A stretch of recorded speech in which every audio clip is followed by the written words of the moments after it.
మామూలు విజయం కాదు. ఇది బయట మనం సభల్లో ఎక్కువ మనం ఊదరగొట్టుకోలేం, కానీ ఒకసారి మనం సాధించిన విజయం కూడా చెప్పడం చాలా అవసరం. ఇది నా వ్యక్తిగతంగా నేను చాలా సందర్భాలు కొన్ని సినిమాల్లో ఏదైనా చేసినా కానీ, నేను పెద్ద మాట్లాడినా కానీ, ఇది ప్రజలకు సంబంధించిన విజయం కాబట్టి ఒక మార్పు కోరుకుంటే కోట్లాది మంది ప్రజల రోడ్ల మీదకి వస్తారు. మనం చూసాం ఎంత నలిగిపోయామో మనందరం. ఇందాక పెద్దలు మనోహర్ గారు చెప్తున్నట్టుగా రోడ్డు మీదకి రావాలంటే భయపడిన సంవత్సరాలు అవన్నీ. ఒక పోస్ట్ పెట్టాలంటే భయం అందరికీ. ఏదైనా మాట్లాడి ఒక అభిప్రాయం చెప్పాలంటే భయం.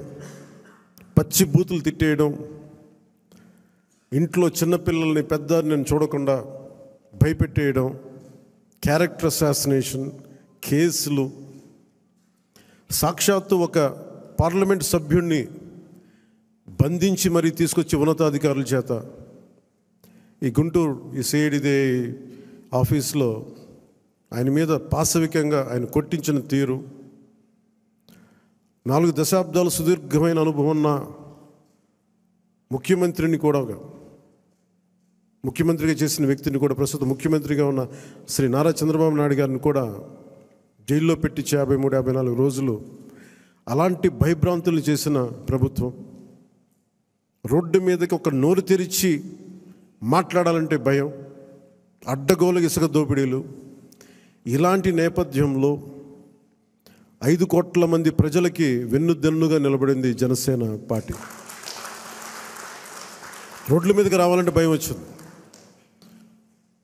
ఈరోజు మనకి 100% ఎందుకు వచ్చింది అంటే 5 కోట్ల మంది ప్రజలకి గుండెల్లో ధైర్యం నూరిపోస్తున్నాం. దెబ్బలు తిన్నాం మనందరం.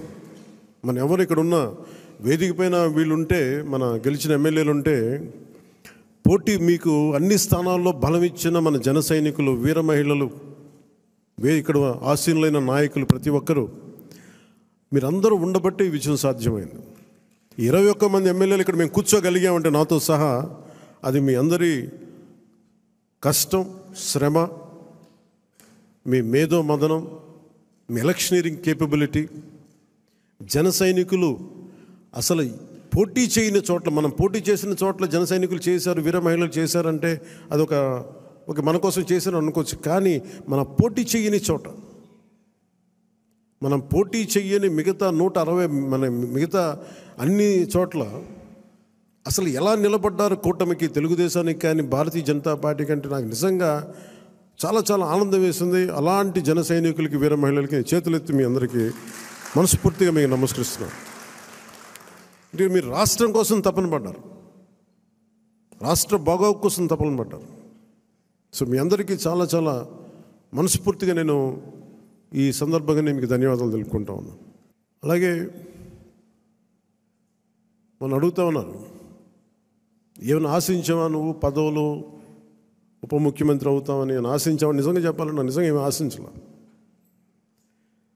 మీరు చూశారు అసెంబ్లీలో కూడా మొట్టమొదటి నేను మాట్లాడినప్పుడు, ఎవరైతే, మన దురదృష్టం ఏంటంటే మనందరం కూడా చరిత్రను ఎప్పుడు మర్చిపోతూ ఉంటాం. నిన్నగాక మొన్న వచ్చిన నాయకులు గుర్తుండిపోతారు, కానీ ఈ నేల కోసం ఎవరు త్యాగం చేశారో వాళ్ళు మర్చిపోతూ ఉంటాం. మన అమరజీవి పొట్టి శ్రీరాములు గారి పేరు ఎందుకు చెప్పానంటే, పేరును ఒక డొక్కా సీతమ్మ గారి పేరు ఎందుకు చెప్పానంటే, వారి చేసిన సేవలు మర్చిపోతే మనం కృతజ్ఞహీనులు అయిపోతాం. అందుకే నాకు ప్రత్యేకించి వారి ప్రేరణతో వచ్చినవాడిని. ఒక వ్యక్తి మన కోసం ఎందుకు త్యాగం చేయాలి, అలాంటి ప్రేరణతో వచ్చాను. అందుకే నేను పదవులు ఏమి ఆశించలేదు. అలాంటి పదవులు ఆశించిన వాడిని నాకు వచ్చి నేనేమి ఎవరిని పదవి అడగలేదు, ఏమి చేయలేదు. మీరు చూస్తే నేను ఎక్కడ కూడా ఎలక్షన్ టైంలో నేను ఉప ముఖ్యమంత్రి అవుతానని కానీ అసలు ఏమీ నేను మాట్లాడలేదు, దాని గురించి చెప్పలే. పదవులు ఉన్నా లేకపోయినా పని చేద్దాం, ప్రజల కోసం పనిచేద్దాం, నిలబడదాం, ఈ తప్పని తప్ప వేరే ఆలోచన లేదు.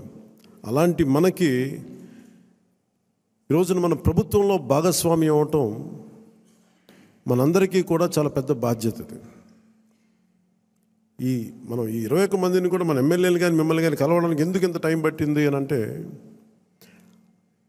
నేను ఎప్పుడు అధికారం నేను చూడలేదు, ఎమ్మెల్యేగా అడుగు పెట్టాల, అధికారం ఎప్పుడు చూడలే.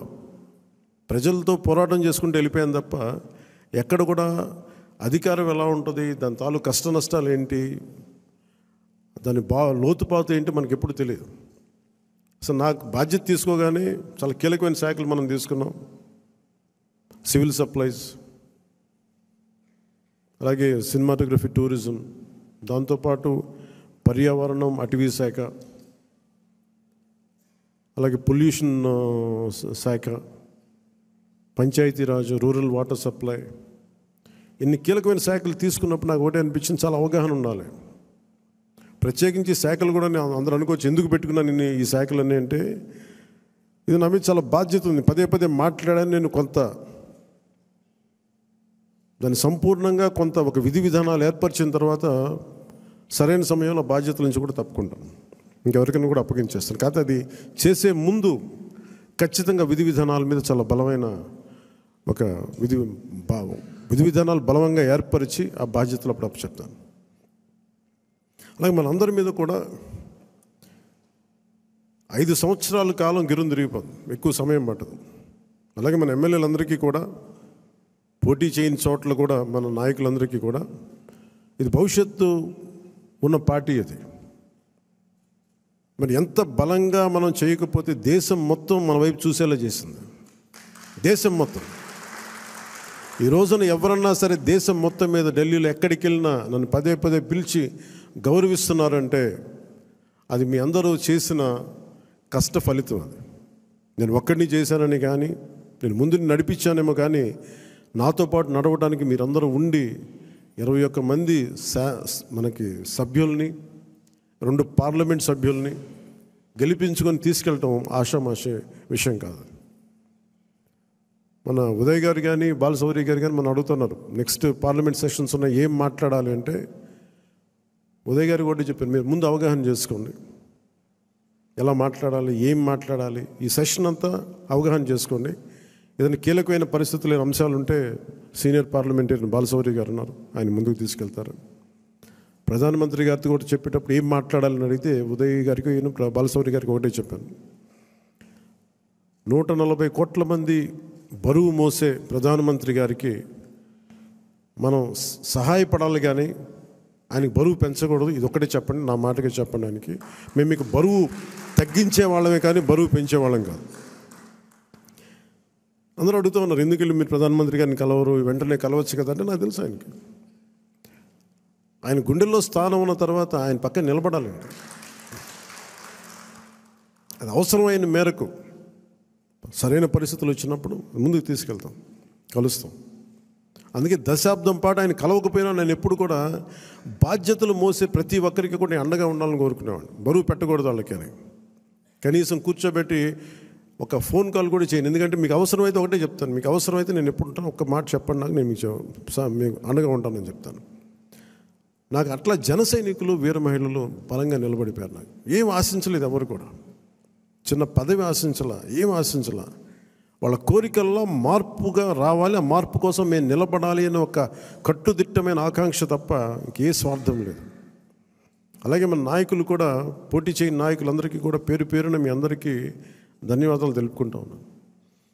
నేను 21 సభ్యులు మొన్న పిఠాపురం సభలో కూడా చెప్తా ఉన్నాను.